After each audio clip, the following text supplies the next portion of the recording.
Everyone, कैसे हैं आप सब। तो आज हम शुरू करते हैं क्लास 10th और उसका चैप्टर नंबर 1।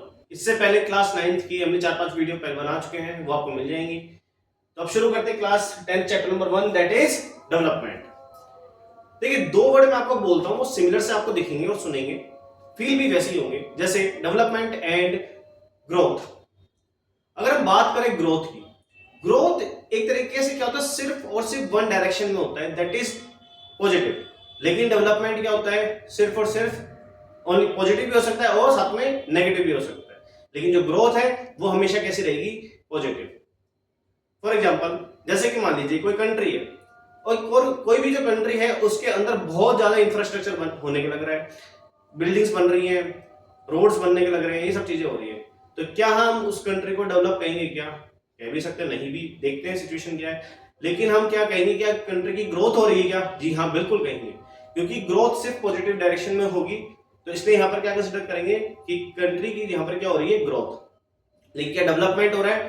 डेवलपमेंट कैसे बोलेंगे, अगर वहां पर मान लीजिए जो कंट्री के लोग हैं वो खुश है या नहीं है, उनकी प्रोग्रेस हो रही है या नहीं हो रही है, और भी खूब सारे फैक्टर्स हैं, क्या वो अगर कंसिडर होकर सही हो रहे हैं तब तो डेवलपमेंट होगा, अदरवाइज नहीं होगा। तो अब हम शुरू करते हैं इस चैप्टर को कि डेवलपमेंट जो होता है वो पर्सन टू पर्सन वेराई कर सकता है। इसका एक हम ये नहीं कह सकते भाई ये डेवलपमेंट होगा। इसको एक बहुत सिंपल एग्जांपल समझते हैं। जैसे मान लीजिए कोई भी पर्सन है, वो पढ़ाई लिखाई करके 28-30 की उम्र में कोई जॉब लगता है। जॉब लगने के हिसाब से देखा जाए और उस जॉब में वो करीब 10 साल तक रहता है। 10 साल में देखा, मान लीजिए उसकी जो जॉब है वो 30,000 से लगी, उसके बाद उसकी 50,000 हुई, फिर 70,000, फिर लाख, 1.25 लाख, 2.5 लाख, 3 लाख, और फाइनली उसकी एक मंथ की सैलरी 10 साल बाद हो चुकी कितनी, 4 लाख रुपए। तो अगर हम इनकम पॉइंट ऑफ व्यू से देखते हैं कि सिर्फ भाई पैसे के पर्पज से देखते हैं, तब तो उस पर्सन की क्या हो रही है, ग्रोथ हो रही है, क्योंकि ग्रोथ हमेशा पॉजिटिव डायरेक्शन होगी। लेकिन हम अगर डेवलपमेंट की बात करें तो यहां पर डेवलपमेंट को डिस्कस करने का जो तरीका है वो बिल्कुल बदल जाएगा। चलिए, पैसे तो वो कमा रहे हैं, दूसरा क्या वो पर्सन फैमिली को टाइम दे पा रहा है? क्या उसकी मान लीजिए जॉब इतनी हेक्टिक है, उसका वर्क इतना बिजी है, शेड्यूल है कि वो टाइम नहीं दे पा रहा है फैमिली को। दूसरी चीज, क्या उसकी जॉब सिक्योर है? क्या अगर उसकी जॉब सिक्योर नहीं है तो कंटिन्यूस उसके दिमाग में एक बर्डन बना रहेगा कि अब मैं क्या करूं, क्या मेरी फैमिली सुरक्षित रहेगी या नहीं रहेगी। सेकेंड चीज। तीसरा क्या हो सकता है, हैप्पीनेस।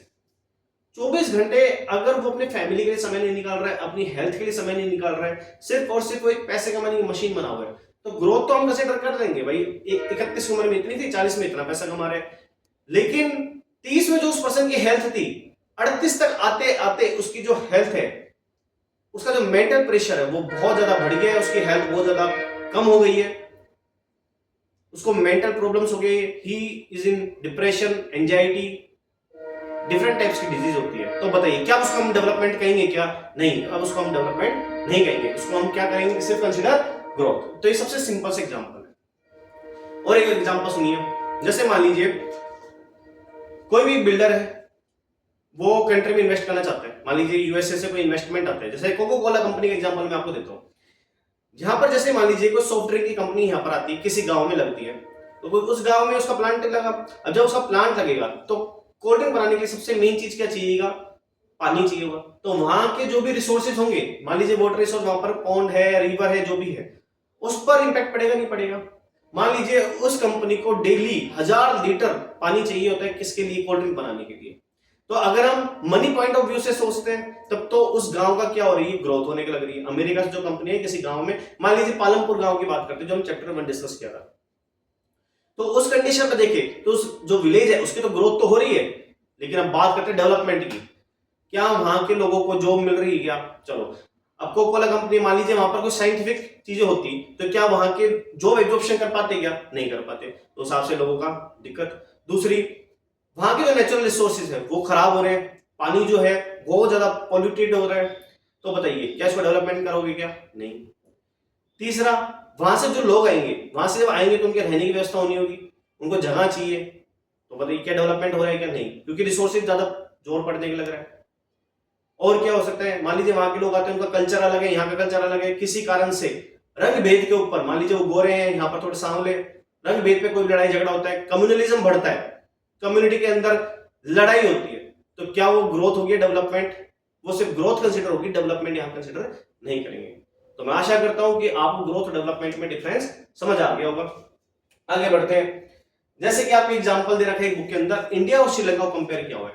पहले हम उससे पहले कुछ वर्ड समझते हैं। IMR, IMR का मतलब होता है इन्फेंट मोर्टेलिटी रेट। इसमें ऐसे कंसिडर किया जाता है कि 1000 जन्म हुए, मान लीजिए छोटे छोटे बच्चे 1000 हैं, उनमें से कितने बच्चे सरवाइव कर पाए और कितने मर गए।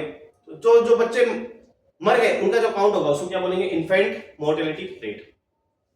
दूसरा लिटरेसी रेट, नाम से पता लगे कि भाई 7 साल की उम्र के बाद कितने बच्चे ऐसे हैं जो लिटरेट है।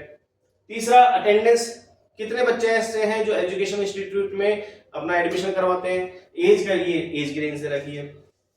तो अब इस बेसिस पे बता रहा है कि इंडिया और श्रीलंका का जो डाटा किसी ईयर का उठा गया, हमें उस पर नहीं जाना, बस कंपैरिजन जैसे हमने इसको समझा उसी तरीके से इसको समझ रहे हैं। उसमें बता रहा है कि जो कंट्री इंडिया है उसकी जीडीपी तो श्रीलंका से ज्यादा है, लेकिन लिटरेसी रेट की बात करें वो कम है, इन्फेंट मोर्टेलिटी रेट की बात करें वो भी कम है। दूसरा एग्जांपल, अगर हम केरल और राजस्थान की बात करते हैं तो आपको पता है केरल में लिटरेसी रेट बहुत ज्यादा है। राजस्थान की बात करें, राजस्थान का एरिया बहुत ज्यादा, वहां एग्रीकल्चर ज्यादा है तो वहां पैदावार ज्यादा है। तो अगर हम राजस्थान की इनकम की बात करें, स्टेट जीडीपी स्टेट की, तो वहां पर जो पैसा है वो ज्यादा है as compare to Kerala.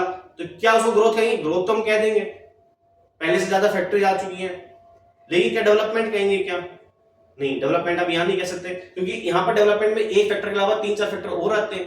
Literacy rate कैसे भाई वहां का, क्राइम्स कितने बढ़े हैं कम हुए हैं, लोगों में हैप्पीनेस कितनी है। जैसे आपको एक एग्जांपल देता हूं मैं, हैप्पीनेस के ऊपर एक इंडेक्स निकलता है, हैप्पीनेस इंडेक्स। उसमें जो स्कैंडिनेवियन कंट्रीज होती है जैसे कि नॉर्वे, स्वीडन, फिनलैंड, इनका जो रैंक होता है हमेशा टॉप 5 में रहता है। लेकिन अनफॉर्चुनेटली इंडिया का जो रैंकिंग है वो एकदम लो। आपने अभी लास्ट कुछ 1-2 साल पुरानी न्यूज है उसमें आपने पढ़ा होगा, टॉप 5 कंट्रीज जब रैंकिंग होती है जीडीपी के अकॉर्डिंग, तो इंडिया ने फ्रांस तक को भी पीछे छोड़ दिया। तो ग्रोथ तो हम कंसिडर करेंगे, और अभी आने वाले टाइम में थर्ड रैंक पे आने वाला है, यूके को पीछे छोड़ के, यूनाइटेड किंगडम को।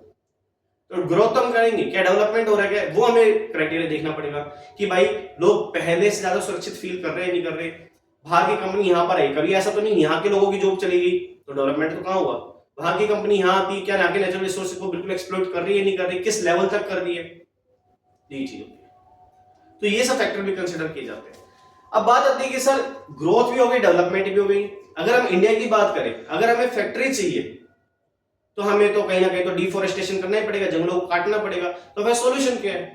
यहां पर फिर आपका काम आता है, आईएएस का काम क्या होता है, हमेशा एक मिडिल पाथ चूज करना, ना ज्यादा एक्सट्रीम राइट में जाना ना ज्यादा एक्सट्रीम लेफ्ट में जाना। तो मिडिल पाथ उसका क्या हो जाएगा, यहां पर एक बहुत ही प्यारा वर्ड आता है, उस वर्ड का नाम है सस्टेनेबल डेवलपमेंट। क्या नाम बोला मैंने वापस, सस्टेनेबल डेवलपमेंट। और इससे थर्ड जो चैप्टर था उसमें पढ़ा था सस्टेनेबल डेवलपमेंट गोल, 18 तरीके गोल दे रखे। सस्टेनेबल डेवलपमेंट का मतलब हो गया कि भाई तुम अपनी जरूरतें पूरी कर लो, कोई दिक्कत नहीं है, लेकिन फ्यूचर वालों के बारे में सोच करके। जैसे कि मान लीजिए एक कॉलोनी है, वहां पर 20 फैमिली रहती है और बीच में एक कुआं है, उस कुएं में 50 लीटर, मान लीजिए 500 लीटर पानी है। अब मान लीजिए जो 20 फैमिली है उसमें से ना 12 फैमिली तो वहां पर है और 8 फैमिली कहीं बाहर गई हुई है। अब देखो डेवलपमेंट, अब ग्रोथ की बात करें तो 12 फैमिली क्या करेगी, उसी में से सारा पानी यूज किया और वेस्ट कर दिया, यूज किया वेस्ट कर दिया, यूज किया और वेस्ट कर दिया। क्या उन 8 फैमिली के बारे में सोचा गया? नहीं सोचा। अगर उनके बारे में सोचकर हम रिसोर्सेज को बरते, दैट इज सस्टेनेबल डेवलपमेंट। हमें ऑयल की जरूरत पड़ती है, कोल की जरूरत पड़ती है, तो ठीक है आप अर्थ में से एक्सट्रैक्ट कर लीजिए, कोई दिक्कत नहीं है, लेकिन उसको इतना यूज करें कि आगे वाले उसमें भी काम आ सके। मान लीजिए कहीं पर फैक्ट्री लगानी है, शिमला जैसे जहां पर मान लीजिए फैक्ट्री लगानी है और वहां पर खूब बड़ा एरिया में आपको डिफोरेस्टेशन करना है, ठीक है, फैक्ट्री लगाना बहुत जरूरी से लोगों को रोजगार मिलेगा। लेकिन जो आपने डिफोरेस्टेशन किया उतने ही लैंड पे या थोड़ा सा उससे ज्यादा लैंड पर आप क्या कीजिए, एफोरेस्टेशन की प्रक्रिया भी शुरू कर दीजिए। तो वो क्या होगी, सस्टेनेबल डेवलपमेंट। आगे बात समझ में आगे बढ़ते। जैसे कि अब कोई भी दो नेशंस को कंपेयर करना होता है तो अपन जनरली उनकी जीडीपी देखते हैं, ग्रॉस डोमेस्टिक प्रोडक्ट। एक तरीका और होता है कौन सा, एवरेज इनकम हम जानते हैं, नेशनल इनकम जिसको बोलते हैं। एवरेज इनकम में क्या होता है कि मतलब जितने भी रुपए, मान लीजिए एक कंट्री है उसके 1 लाख रुपए, एग्जाम्पल छोटे तरीके से समझा रहा हूँ, और उसमें रहने वाले लोग 10,000 है, तो हमें क्या करना है, उस कंट्री में जितने पैसे हैं 1 लाख रुपए, उसको 10,000 जितने भी उसके लोग हैं, पॉपुलेशन उस कंट्री की, उसे डिवाइड कर दो, उससे हमारे पास क्या आएगा, पर कैपिटा इनकम। मतलब एवरेज पता लग जाएगा भाई, हर एक पर्सन इतने आसपास पैसे कमाता है। कुछ फायदे तो कुछ नुकसान भी है इसमें। फायदे नुकसान क्या है वो हम डिटेल में बाद में डिस्कस करेंगे। आई थिंक ये समझ में आ गया। पर कैपिटा इनकम मान लीजिए 10,000 दोगे, वहां पर कुछ लोग हैं जिनकी इनकम 50,000 रुपये महीना है, किसी की 10,000 है, किसी की 1.5 लाख है, किसी की 5 लाख। तो हम एक को बता नहीं पा रहे, तो हमने क्या किया, सभी की इनकम ले लिया हमने, टोटल अमाउंट काउंट कर लिया और कितने लोग हैं उसे डिवाइड कर। ये कुछ भी नई चीज नहीं है, ये जो आप बेसिक एलिमेंट्री मैथ में पढ़ते हो एवरेज का फॉर्मूला वही है ये। एवरेज कैसे निकालते हैं अपन, total sum upon total numbers. जैसे क्लास में मान लीजिए 8 बच्चे हैं, उनके 100 में से अलग अलग नंबर आए, किसी के 70, किसी के 60, किसी के 40 ऐसे। तो हमें क्या करते हैं, जिसके जितने नंबर है उनको सभी को ऊपर लिख दिया, और जितने लोग हैं मतलब 8 लोग हैं उनको नीचे लिख दिया, अब ऊपर ऐड करके उसको डिवाइड कर दो। तो मान लीजिए 45.5 आता है, तो ये पता लग जाएगा भाई उस क्लास में इस एवरेज जो स्कोर जाता है वो इतना जाता है। तो ये होता है क्या, पर कैपिटा इनकम। ये चैप्टर पार्ट 1 है, पार्ट 2 अभी जल्दी से अपलोड हो रहा है।